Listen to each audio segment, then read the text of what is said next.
Hi, this is Joe again with another review. But in this video, we're going to be discussing the 2017 film Spider-Man, Spider-Man: Homecoming. I know that I haven't done before I got to the review of Spider-Man: Homecoming.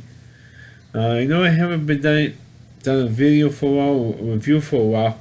Because I had problems with my Wi-Fi. I was switching cable companies, and I had to make an appointment. And in the meantime, the old cable company, which I'm not going to mention the company's name here, as we told, we had them for a year, and the year kind of was up, so we found out how much they're going to be charging for next year or whatever. Figured, hey, we can't pay that. So let's cancel the service now. We did it ahead of time, so of course we didn't have Wi-Fi service for a couple of weeks, so we couldn't upload anything or do a review, or we didn't have any reviews anyway to do anyway. So, but now I do. Like I said earlier, I was at the top of doing the 2017 film Spider-Man: Homecoming, which is actually the second reboot of the Spider-Man movie series, restored 16 years ago. So they have two reboots of 16 years, or three different actors of 16 years to play this part. I mean, it's really ridiculous, and it's really bad to have three different actors playing Spider-Man. I mean, it's almost like James Bond movies, almost. Who knows, maybe in 5 years we're going to have maybe as many actors playing Spider-Man as we had James Bond.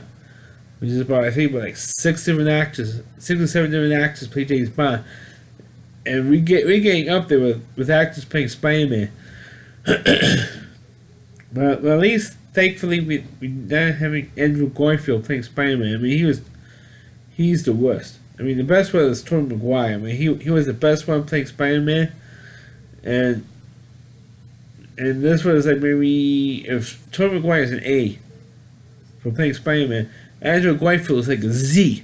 And that's how low he is, how lousy he was as an actor. And the guy who plays Spider-Man in Spider-Man: Homecoming is maybe a T. That low. I'm talking from A to Z. Maybe that low as a T, maybe, because it's slightly better than Andrew Garfield, but definitely not as good as Tobey Maguire. Because this movie, unlike the Andrew Garfield reboot that came out a couple years ago, it was titled The Amazing Spider-Man. This one is not an origin story. Now I have this because my sister's vacuuming, so if you hear the vacuum sound, that's the reason. I'm going to try to speak over it. At least thankfully they didn't do a third origin story, which is a pleasure. But this time, instead of being Spider-Man being a college student, this time went back to high school. And this time, instead of Spider-Man being maybe 18 or maybe 20 years old, this time the character is 15 years old, a 15-year-old Spider-Man. I mean, it's like, come on. I mean, at least have. They should never have let Tobey Maguire do all the stuff. They should never keep doing the movies. After doing 3 movies, he had done enough of playing Spider-Man, so he quit. He did 3 movies. Chris does the 3 movies at Sam Raimi. If Sam Raimi had more control of the movies or continued doing them, these movies would not suck. At least the last 3 Spider-Man movies would not be as terrible as they were if Sam Raimi was the director, because he put a lot of care into the Spider-Man movies, so these ones he did. But as long as wasn't there, the movies got worse and worse and worse. But going on to Spider-Man: Homecoming, it's Spider-Man, like I said, high school, 15-year-old high school student, who I think recently just got his powers. They refer to how he got them, but he didn't physically see it, because it's going to be like the 3rd time they did that. So he And so what Spider-Man is trying to do, what Peter's trying to do, is try to get into the Avengers. But 3/4 of this movie, Spider-Man is trying to get into the group of the Avengers, and you see Tony Stark, you see Warren Downey Jr. reprising his role as Tony Stark, of course, the leader and the head of the Avengers. So they figure, okay, find out Spider-Man, but I think he's not, mature enough, or he's not old enough to be in the Avengers. So like I said earlier, 15 years old. So he says, so Tony Stark says, "F you, you're not joining the Avengers." But he did try to test him a couple of times with Captain America and Black Widow and so forth, and some of the other Marvel comics characters. But no matter what Spider-Man was doing, he couldn't get into the Avengers, which of course he is frustrated over that, and figured, hey, it being disrespected because I'm a young guy and want to be a hero and join this group. But no matter what he does, he's getting disrespected over it. And so what happens is that Tony Stark gave Spider-Man a brand new suit, because they figured all he's wearing is maybe like a red and blue hoodie with a Spider-Man logo, with a Spider logo on it, and a mask. That's all he's wearing. So Tony Stark gave him the Iron Man style Spider-Man suit, and that was pretty cool. It was a pretty cool twist. But unlike the other Spider-Man movies, this time, because when they started making the Spider-Man films, which were first Tobey Maguire and Andrew Garfield, the webs came out of both Spider-Man's wrists, in both the original series and then the reboots. But this time, Peter is actually wearing actual web shooters. It's like the first time in a Spider-Man movie that's happened. And of course, this time you have Aunt May. Now, usually, those of you who know the Spider-Man mythos, like I do, Aunt May is like a little frail old lady. This time you have a Major Hardy playing May, and she's not called Aunt May in the movie at all. She's just called May, and she was played by Marissa Tomei. Like I said, Major Hardy. So, and of course, I have Marissa Tomei playing your Aunt May. I wish she was playing my Aunt May. You know what I mean? Because Marissa Tomei is still hot. I think she's in her 50s now, but she is still smoking hot. And to have her do playing Aunt May, it's like, of all people to play Aunt May, you don't think of Marissa Tomei playing Aunt May. You think of maybe Rosemary Harris, who originally played the part in the Sam Raimi films. And of course, with all this stuff that's going on, you have Michael Keaton in this movie. As he's the villain in this film. He's playing the Vulture. The one thing they do give credit for the three reboot films is the fact that they use different villains. Which keep me the thing going. I think in the second movie with Andrew Garfield, you actually had Vernon Harry Osborn as the Green Goblin, or the son of the Green Goblin, in the second film with Andrew Garfield.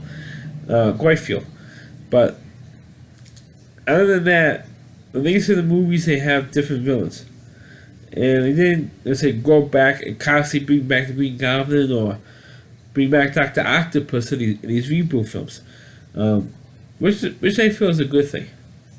It's definitely a good thing if they don't constantly bring back some of the villains who were used in the previous films.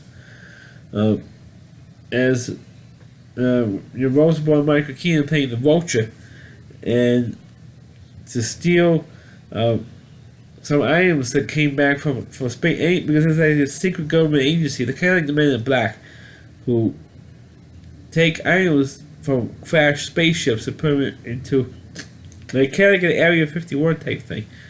So what Michael Keaton is doing, or Sebastian Toombs, the Vulture, goes and breaks in and steals this technology. So they got kind of like a weapons deal to fund his Vulture suit. And Spider-Man eventually, over the course of the film, finds out what's going on, and so he's constantly trying to tell what Tony Stark what's going on. Say, hey, maybe the Avengers can help me out with this whole thing that's going on, this whole conspiracy thing that's going on.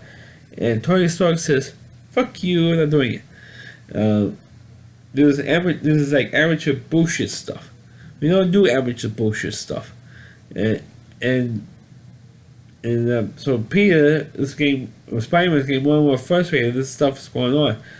So eventually, you had this whole thing where the Vultures or Michael Keaton's goons had a big fight on the Staten Island ferry, and of course, Spider-Man's trying to pull back together the ship, but of course he couldn't do it.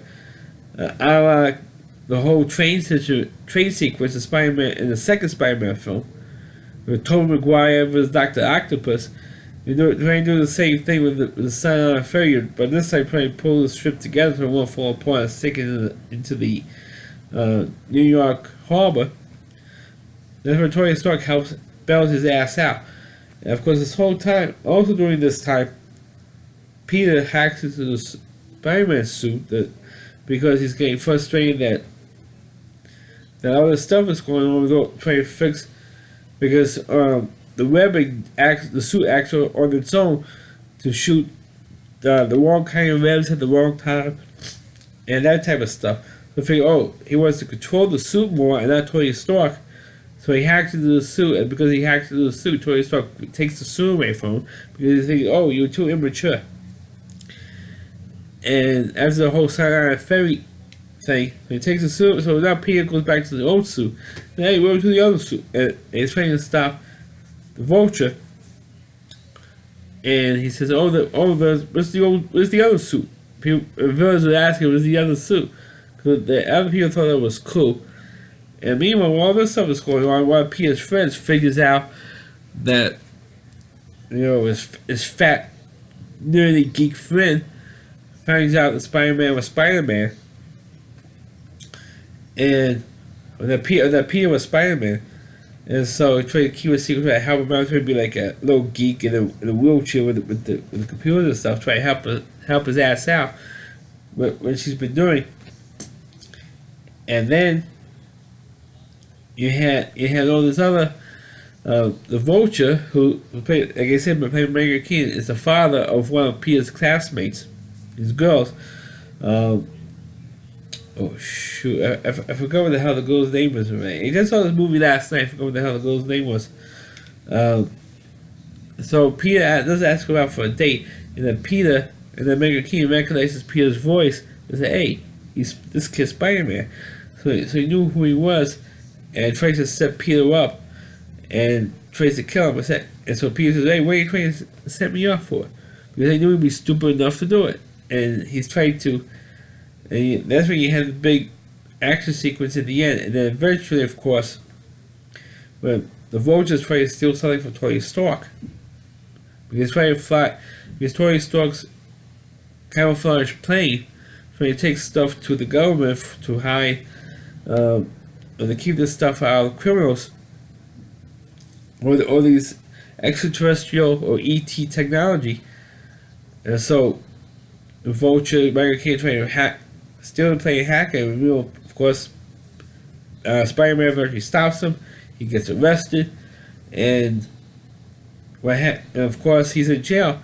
And one of Michael Keaton's goons says, "Hey, we found out that you figured out who Spider-Man was. Why didn't you tell us?" He says, "No way am I going to tell him who he is, because I respect who he is and all that stuff."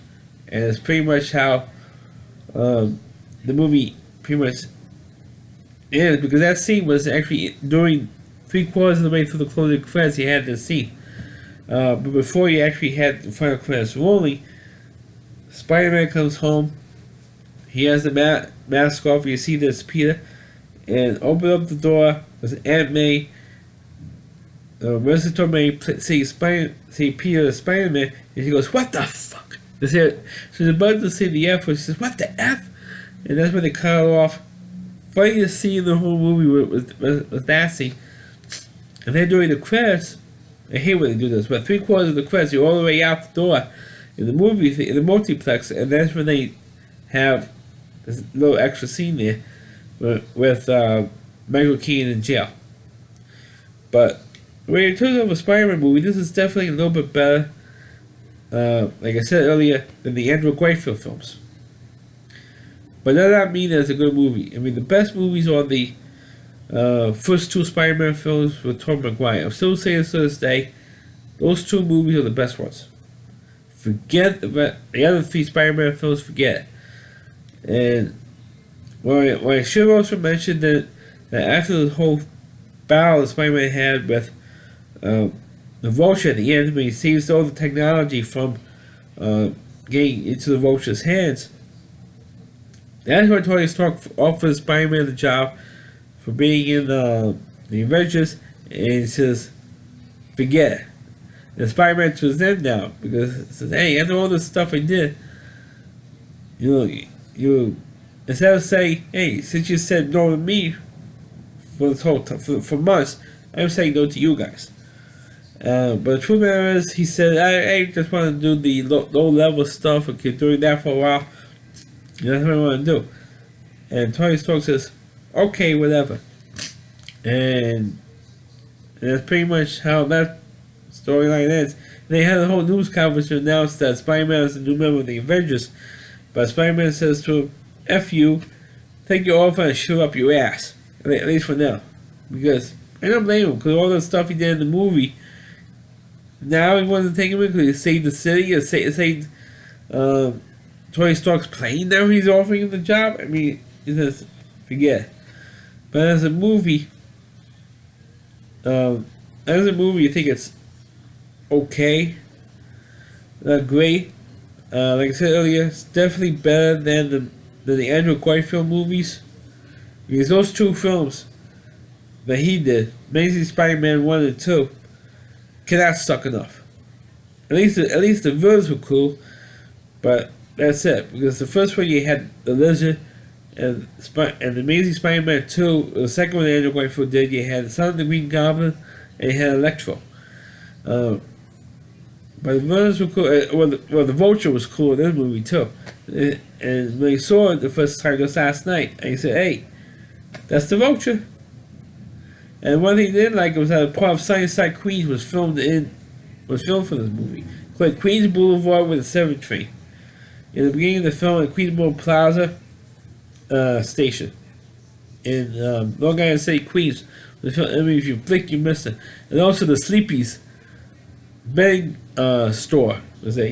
So even though the movie is only a year old now, it came out in 2017. There's no more Sleepy's.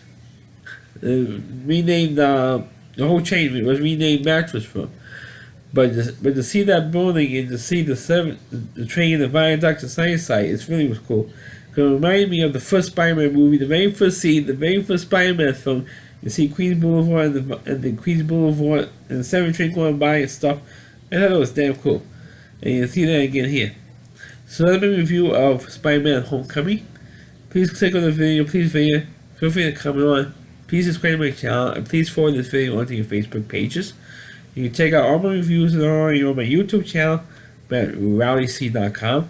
That's all WDY.C.com. The homepage of the Rowdy Reviewer, Chris Lee Moore, and please check out all of his videos on his website. Thanks for watching. Catch you next time.